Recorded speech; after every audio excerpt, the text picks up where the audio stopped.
हरिओम.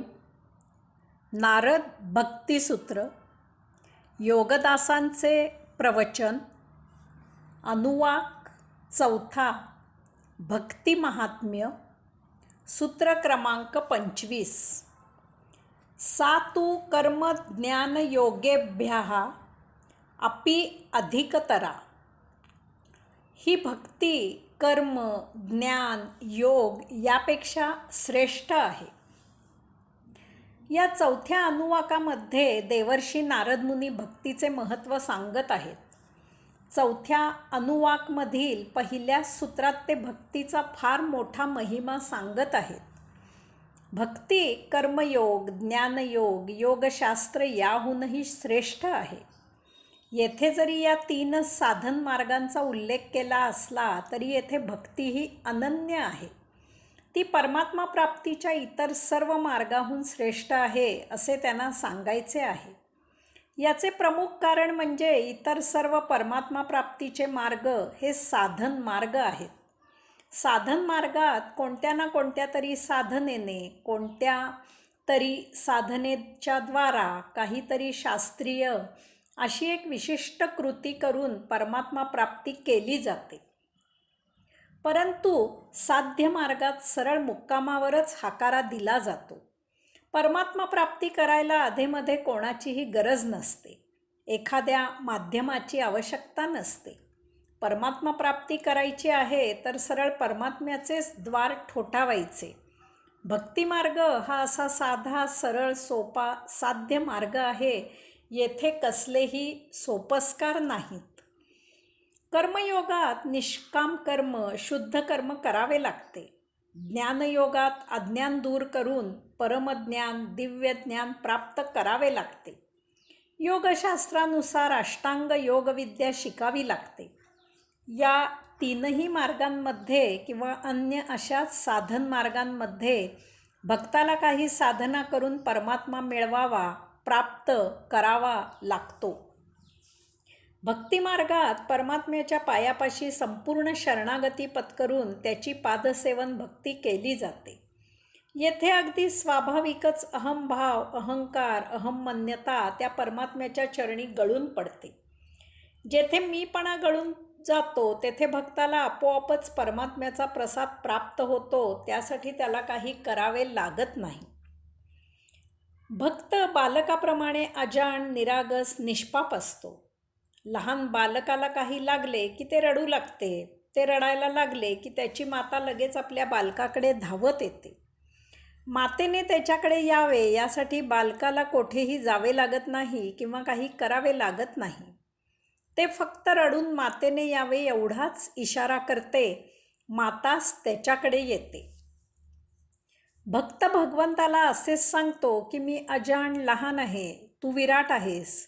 गुप्त गुह्य जागी विराजित आहेस. अदृश्य आहेस. आता अशा तुला म्या पामराने भेटायचं कसे आणि कोठे? माझ्याच्याने काही तुझा शोध होत नाही. तुला भेटायची मला तीव्र इच्छा आहे. तेव्हा आता तूच काय ते कर. मी थकलो. मी तुला शरण आहे. परमात्मा अशा या आपल्या भक्ताला भेटायला स्वतःच येतो. यालाच भक्ताला भेटायची जास्त आच असते. भक्ताला भेटायला परमात्माच जास्त उत्सुक असतो. साधन भक्तीमध्ये साधक काहीतरी कृती करतो आणि स्वतःच परमात्म्याकडे जातो. साध्य भक्तीमध्ये भक्त स्वतः काहीही करत नाही आणि स्वतः परमात्म्याकडे जात नाही. तो फक्त रिपुरहित रीता होतो आणि परमात्म्याला आपल्यामध्ये सामावायला जागा करून देतो. रिकामा झाल्यामुळे त्याच्यातील अहंकार संपुष्टात येतो. त्याच्याकडे साधना केल्याची कर्तृत्व कर्त्याची भावना नसते.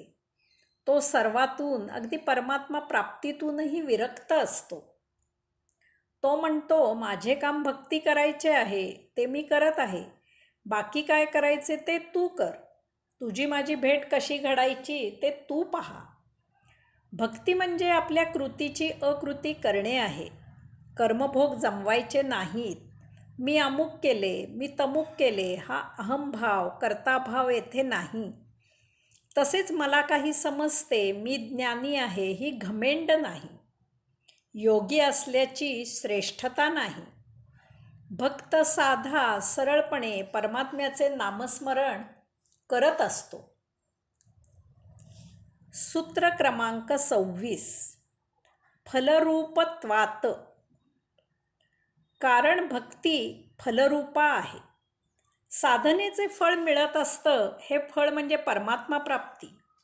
कर्मयोग, ज्ञानयोग, योग इत्यादी साधना करून साधकाला सिद्धी प्राप्त होतात. सिद्धी हे साधनेचं फळ असतं. अंतिम फळ म्हणजे परमात्मा प्राप्ती होय. आपण श्रम घेतले त्याचे चीज होते. साधकाला कृतार्थ झाल्यासारखे वाटते. साधना करून, परमात्मा शोधन करून अंतिम उद्देश साध्य झाला याचा आनंद असतो.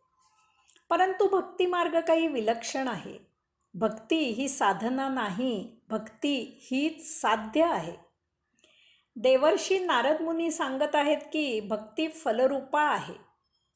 भक्ती हेच फळ आहे. येथे काही वेगळे फळ मिळत नाही, मिळविता येत नाही. वेगळे असे फळ नाहीच.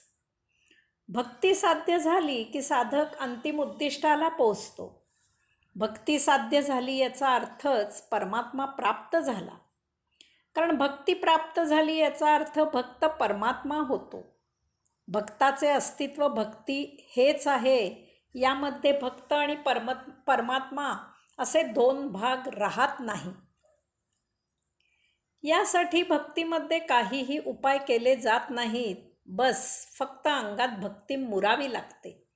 ती आपोआप मुरते. संसारापासून, या भौतिक जगतापासून भक्त रिता होतो. परमात्म्यासमोर रिक्त झालेला भक्त परमात्म्याने व्यापला जातो. त्याच्या अंगातील भौतिकाची जागा परमात्मा घेते. तो स्वतःच परमात्मा होतो. त्याला निराळे अस्तित्व उरत नाही. म्हणूनच भक्तीला फळ असे म्हटले नाही. भक्तीला फलरूपा असे म्हटले आहे. फळ असे म्हटले असते तर भक्ती साध्यापासून वेगळी आहे असा त्याचा चुकीचा अर्थ झाला असता.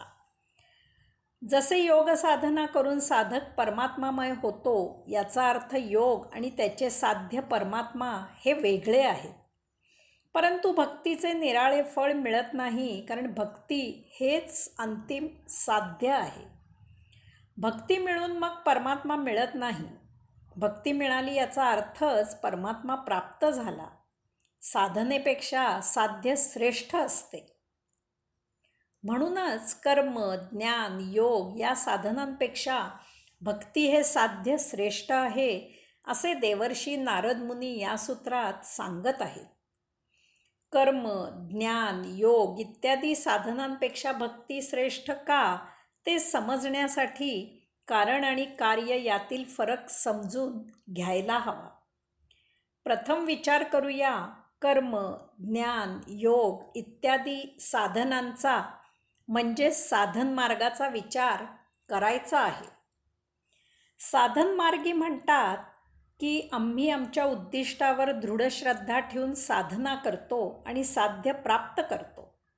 उदाहरणार्थ, योगशास्त्रानुसार आम्ही कुंडलिनी जागृत करतो आणि देहातील ती चेतनाच आम्ही होतो. म्हणजेच या अशा योगसाधनेने आम्ही परमात्मा साध्य करतो. आम्हीच परमात्मा होतो.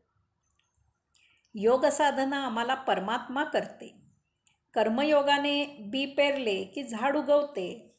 परमात्मा म्हणजे चैतन्य, दिव्य ऊर्जा, दिव्य चेतना हे ज्ञानाने जाणले की शुद्ध आचरणाने देहातील अशुद्धे नष्ट होतात आणि आम्ही ती चेतनाच होतो. देहभान नष्ट होते. ती दिव्य परमचेतना आम्हाला प्राप्त होते. म्हणजेच परमात्मा प्राप्त होतो. साधना या कारणामुळे परमात्मा हे कार्य घडते. साधना या कारणामुळे परमात्मा हे कार्य घडविता येते. आता विचार करूया भक्ती मार्गाचा, म्हणजे साध्य मार्गाचा विचार करायचा आहे. भक्तिमार्गी, साध्य मार्गी म्हणतात की तुम्ही काहीही करू शकत नाही किंवा तुम्ही काही केले आणि जर त्याच्या मर्जीत नसेल तर तुमच्या प्रयत्नाला यश येणार नाही. बी पेरले असे तुम्ही चुकीचे समजता. परमात्म्यानेच बीजातून वृक्ष आणि वृक्षातून बीज आणि पुन्हा बीजातून वृक्ष अशी व्यवस्था केली आहे. तुम्हाला काही करायची आवश्यकता नाही. तुम्ही केले हा तुमच्या मनाचा खेळ आहे. जे घडते ते त्याच्या दयेने घडते. घडण्यात आपण अडसर असतो. तो अडसर म्हणजे आपली मी ही भावना, अहंकार. तो दूर करा आणि त्याच्या पायी सेवा करत स्वस्थ बसा. कारण यापेक्षा अन्य काही करणे तुमच्या हाती नाही. त्याला पाहिजे तेव्हा तो तुमच्यात उतरेल. तुम्ही परमात्मा व्हाल. जन्म मरण देताना तुम्हाला कोणी विचारायला आला नव्हता. येथे तुम्ही तुमच्या मर्जीने आहात. उगाचच स्वतःला काही येथे तुम्ही त्याच्या मर्जीने आहात. उगाचच स्वतःला काही समजू नका. तुम्ही अकारण आहात. तो कार्य आहे. म्हणूनच भक्तिमार्ग म्हणजे साधन मार्गापेक्षा साध्य मार्ग श्रेष्ठ आहे. हरिओम.